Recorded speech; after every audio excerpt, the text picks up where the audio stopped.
Yes, going to be teaching you about quantum entwinement subspace prayer, how to become a QESP therapist, how to be able to help people, and understand the ideas of subspace, that there is a connection, a place where we are still connected.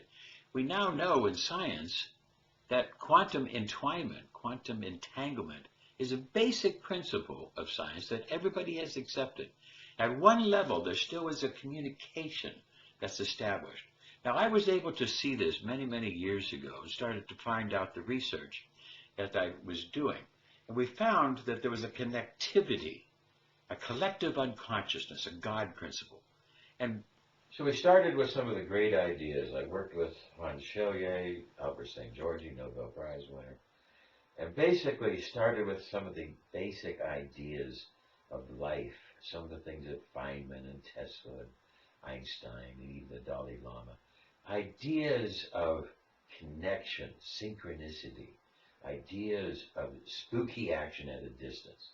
And Rupert Sheldrake gave us an idea of a morphic resonance that was shape resonating through space.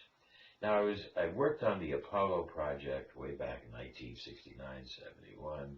I was very instrumental in getting the astronauts back on Apollo 13. And I started doing research on this at Youngstown State University. Published a book on the Promorpheus. This was 1982. Youngstown State was 74. We developed the EPFX, got it registered with the United States government in 1989, had a host of success with it, started treating patients. Then we came up here in Hungary with the QXCI. Then somebody asked me if I could bring in a radionic capacity, a computerized radionics, not needing the human. Well, I had to develop a true random number access to be able to get that to work. I had to develop a Tibetan prayer wheel to put into the system to stabilize the indeterminacy matrix. And then we developed the International Medical University of Natural Education, 1996, along with a journal in 1996, a complete peer-reviewed journal. We started with courses on the Tao, many other medical courses, and now we're offering the Quantum Entwinement Subspace Prayer Program. We now know that all the scientists of the world have now universally accepted quantum entwinement, quantum entanglement, as science. Wasn't such back in 1974 when I started doing this research. Now they've accepted it. And the original research that I did back in 1974 at Youngstown State, where people communicated through a different dimension, a subspace dimension. Now that's been duplicated. All that science has been duplicated. And you can learn how to do this yourself. Now we are teaching you in the Quantum Entwinement Subspace Prayer Program. If you're using the device with the harness, then you're doing biofeedback, and that's a whole different set of rules. Now we're going to be talking about using these devices, from our history, using devices in subspace. Here's a big picture of all the different famous sports people who have used the thing in subspace and with the harness, that have been incredible treatments, incredible stories. And you could get all those stories in a different place. But here today we're going to be talking about how to become a subspace therapist, how to join into the quantum program. Because literally we sold 37,000 devices around the world. Biofeedback has a scope of practice that allows us to work with stress reduction and diseases and other different things. But now we're going to be going beyond just biofeedback. We're going to be taking this to a new form of QESP, recognizing that the biofeedback consultant waiver is something we use for biofeedback, and a different waiver will be needed. As we now have seen people waiting in line in our society shoulder to shoulder, but now social distancing is coming along. We are all basically being restricted. You might say we're on some type of house arrest. we're going to be working and trying to teach you how to help patients at a distance by first getting your QESP prayer therapist certificate, your license, getting this license that has been accredited around the world, and starting to learn how to help people. The Latin word eductor, where doctor comes from, it means teacher. And Thomas Edison said that the doctors of the future would teach patients how to live, how to eat. A scientist, from the Latin word scio, tries to understand, tries to know. Certain scientists develop their ideas on replication, and it becomes their god, but that's not the way the world works. It reminds me of a story of a man named Joe. Joe was a very bad boy and was in and out of jail and in and out of juvie and problems. Stealing, lying, cheating, hurting, fighting. As a young adult, he was taken away to jail once again, where he became very strong, working on the weights every day, became very bitter and cruel. And he came back to the town where he lived in upstate New York. This was a very angry man, very violent, very troubled. Joe, this angry man, this angry soul, came back to his town. And when he came back, everybody was afraid. Everybody got out of the way. And within a couple of days, there were power tools missing, and a boat missing, and TVs missing, and everybody said, well, it's Joe, and one day he'll get caught. Back to jail we go. He was walking into the town.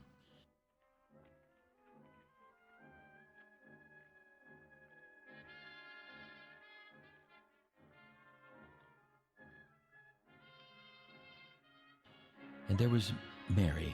Mary was kind of a gangly, tall, yet attractive woman, but much taller than the other men of her age. And Joe came down, and all the other women had run away, afraid, but Mary stood her ground. And Joe came up to her and said, there's a dance on Saturday night. Would you go with me? As he said in kind of a rough tone. And Mary looked at him, contemplated, and said 5 little words. Would you be a gentleman? Joe in turn thought and said, yes. Went to the dance, and he was a gentleman. They started to fall in love. Something had touched Joe's heart. Something had made a bifurcation point that all of a sudden he decided to turn away from the anger and hate to the more positive emotions in the human soul. They went out a couple more times, and he was always a gentleman.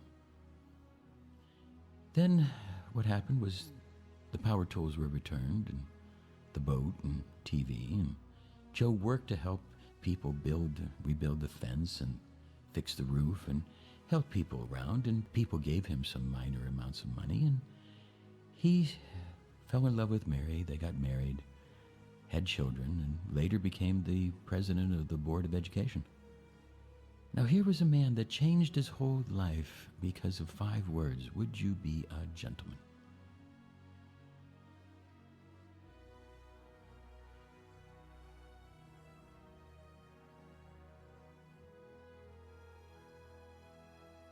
Now scientists would say, let's take 100 men out of the local prison and get 100 gangly tall women, and who would say, would you be a gentleman?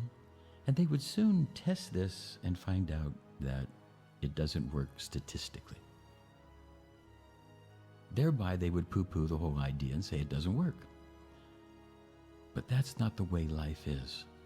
Life is a complexity and a fractal. And what touches people? And I'm always looking for what 5 words can touch my patient.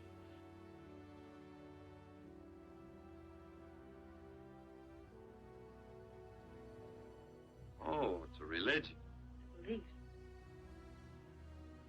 Right on the wall. Each human being has an integrity that can be hurt only by the act of that same human being, and not by the act of another human being. Is that Quaker stuff? You mean nobody can hurt you but yourself? Friends believe. Well, supposing somebody whacks you over the head with a branding iron. Won't that hurt? Physically, of course. But in reality, it would injure only the person doing the act of force or violence. Only the doer can be hurt by a mean or evil act. Are there very many of you Quakers? Very few. Sort of figured that. Life is a complexity and a fractal. And what touches people? And I'm always looking for what 5 words can touch my patient. Sometimes it's just as simple as, don't become addicted. Don't eat sugar. Sometimes it's just as simple as drink more water. Sometimes just a couple of words can help change. And what 5 words can set somebody free or give them that little bit of advice to change their world? And it doesn't always work that it can be replicated. But this is what life is about. Life is not a statistical event for scientists to be looking at. And as we develop these superpowers, it's not about proving them over and over and over again. It's about having them when we need them.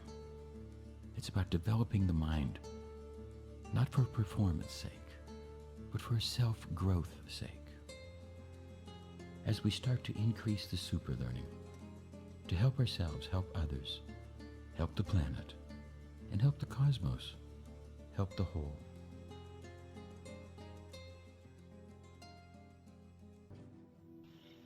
So as we see from our little story with Joe, we see that 5 little words changed him, helped him. And you doing QESP work is oftentimes looking for those 5 little words, and you're going to help every patient if you tell them to drink more water. Every patient can be helped by helping them find an exercise program that will help them to get a little stretching, might help them to work their mind, exercise their heart and their soul. So our machine is capable of measuring through space, this subspace. Our machine is capable of getting some reactivity indices. These things our machine is capable of doing. Our machine is then capable of helping. I won't say the word treating. Our machine is capable, through prayer, of positively affecting the health. Because inside our system is a quantum prayer wheel that will help to say millions and millions of prayers that help the patient.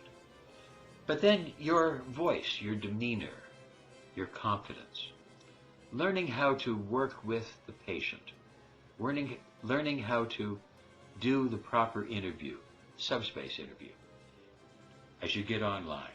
All of these things then help to come in as you start to become more and more learned and become a quantum entwinement, subspace, prayer therapist.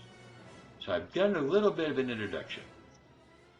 I hope that you learned a little something today and turned on to more of our videos and learned more.